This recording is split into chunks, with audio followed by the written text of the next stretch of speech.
Today on Design, Build, and Fix, we're going to show you the equipment that's necessary for you to move the heavy slabs of granite around your shop. We're also going to show you the hand tools necessary to cut, to polish, to edge your granite countertops. So, if you like the content, make sure you subscribe to the channel. All right, let's show you what it takes.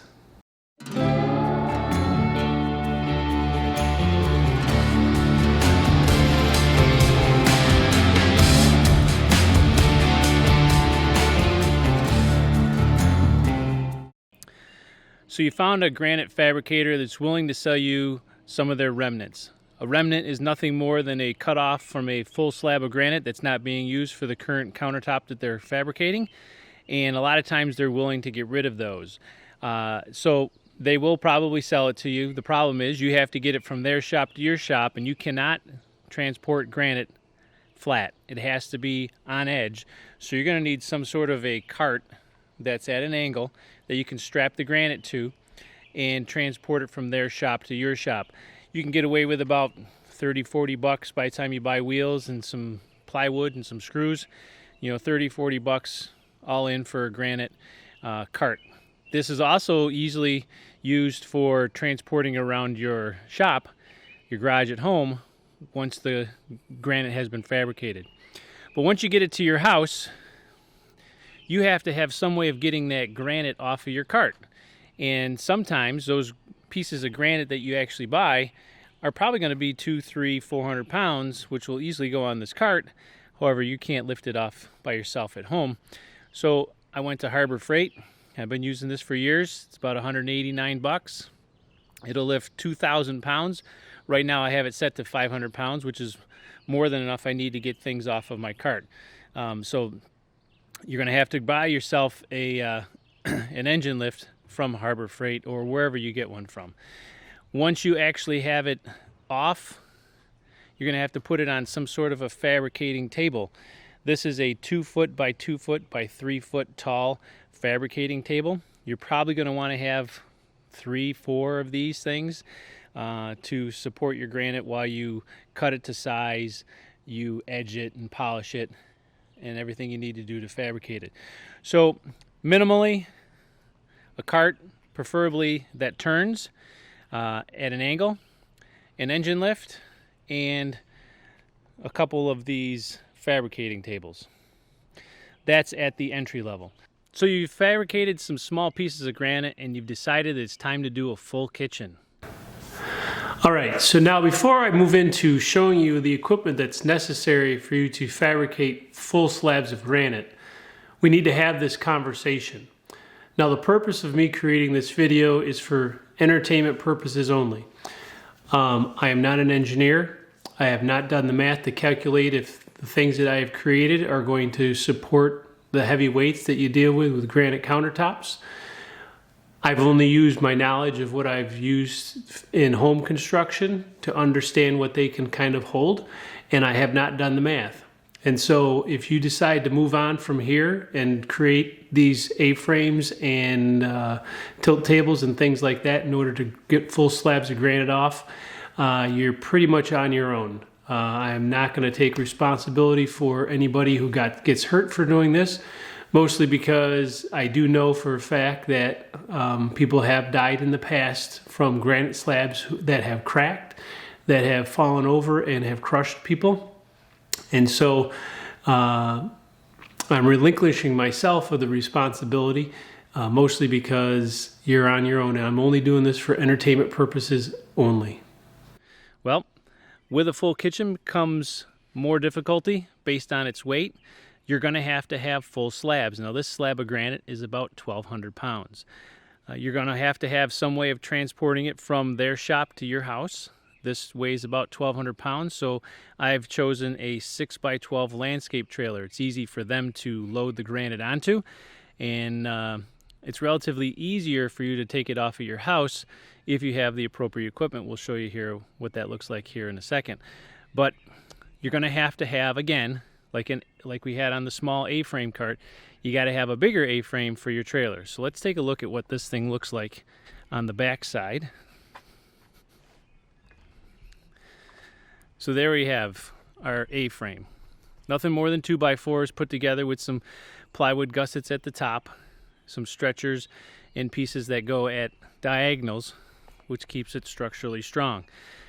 You can get about 3 slabs of granite on here. It's about 3,600 pounds, pushing a little bit for the trailer. Definitely 2 will work. Bigger kitchens will require 2 slabs, maybe 3, but you're definitely going to have some open-ended or open air trailer that you can transport it on with an A-frame on the back. But once you get it to your house, we're going to show you what you're going to need. So your granite slab has made it back to your house. Now we got to get it off of your trailer and onto your tilt table. Now we'll talk about what a tilt table is here in a minute, but you got to have some device that's going to take your 1,200 pound slab of granite off your trailer and put it on your tilt table. Now, in years past, I've used a mini excavator. Worked extremely well, except for it wasn't mine, it was my buddy's. So I decided it was time for me to stop borrowing my buddy's equipment and build something that I could keep here at the house. And so I built a gantry crane, 13 feet tall, 10 foot wide, 10 foot deep, and it will lift my 1,200 pound slab of granite off relatively easy. In the center there hanging is a 1-ton chain lift, and it should easily take that granite off my trailer relatively easily. Now, in order to do so, those horizontal braces that you see right about in there on both sides, those get screwed off, those get unscrewed. I back my trailer in, hook my granite slab up to the straps, lift it up, pull my trailer out, and then I push in my tilt table, and I'll show you what that is here in a second. Lower it onto my tilt table, and then the gantry crane literally gets pushed away, and my granite is now on my tilt table.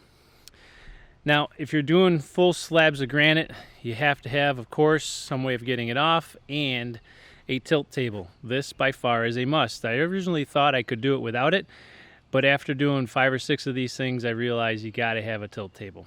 So what a tilt table is a table that lays flat, but also, I'll do it for you, it lifts up. So what happens is the granite slab gets lowered down, and it rests on these cleats right here. There's 6 of those with L brackets. As you can see, there's L brackets on there. You have to have L brackets on these things to help hold it together. You just can't use regular screws.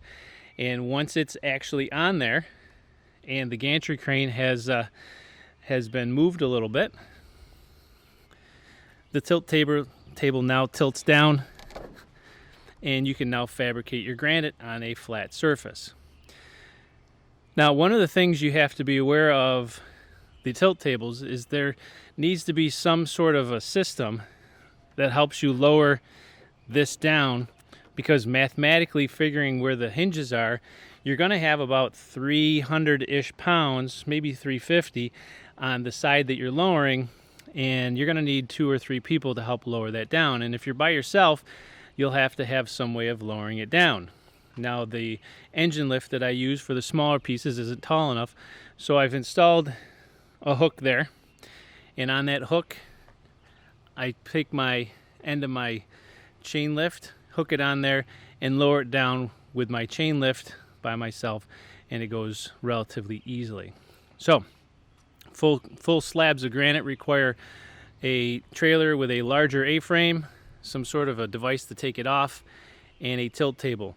Now, once you have it pieces cut from your tilt table, then you're going to have to be able to take stuff off of it, either use your gantry crane or maybe your engine lift, and you're always going to be putting it on your fabrication tables.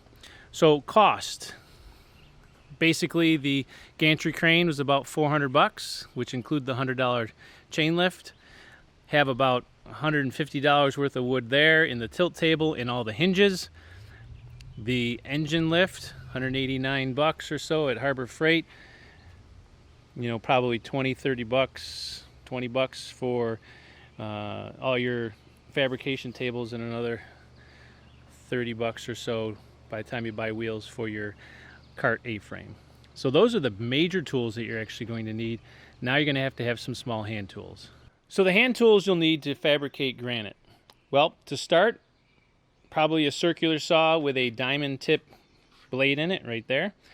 You're going to have a straight edge. Now I have a 4-foot straight edge there, and this one also goes to 12 feet, which is probably what you're going to need for a full slab. You're going to need some way of clamping those straight edges onto your granite, so some quick grip clamps. Now with this saw here, you're going to have a water supply because you can't cut the granite dry. It's better to cut it wet. It cuts better. And so basically what I started doing this years ago, I just ran a hose over the granite, a little bit of water. You have to make sure that that's hooked up to a GFI protected outlet. And oh, by the way, by the time you're done with your granite countertop, that saw will be history because it's not sealed. But it's a small cost to pay to save thousands of dollars on your countertop. You're also going to need an angle grinder. The angle grinder is going to have a small diamond tip blade in it also, which is currently in it now. But you're also going to have one of these, which is basically goes on your angle grinder. It's just a hook and loop, which allows you to use your sandpaper grits to polish your countertops. You're also going to need this device here, which is a 3/8 radius roundover. That's how you're going to cut your radiuses on your granite. You're going to need some hole saws, which are diamond tipped. The 2.5 or 3-inch diameter for your corners, and then you have I think it's a 2-inch and then 1 3/8 inches for your holes for your faucets. Now I've since upgraded to this saw, about $250. It's a flex water-fed saw designed specifically for granite, and the water goes through the hose, comes out right on the blade, keeps the blade cool, and it works considerably better than a circular saw. So I would definitely recommend purchasing one of those. Now, as far as hand tools go, that's pretty much all you're going to need. Not a whole lot to cut granite. The biggest obstacle you have is how to lift the heavy granite. All right, well, thanks for watching. Hope you found the information useful. More videos coming out shortly on the DIY granite countertop fabrication. Those should be out here shortly. And remember, if you like the content, make sure you subscribe to the channel. All right, hope to see you on the next one.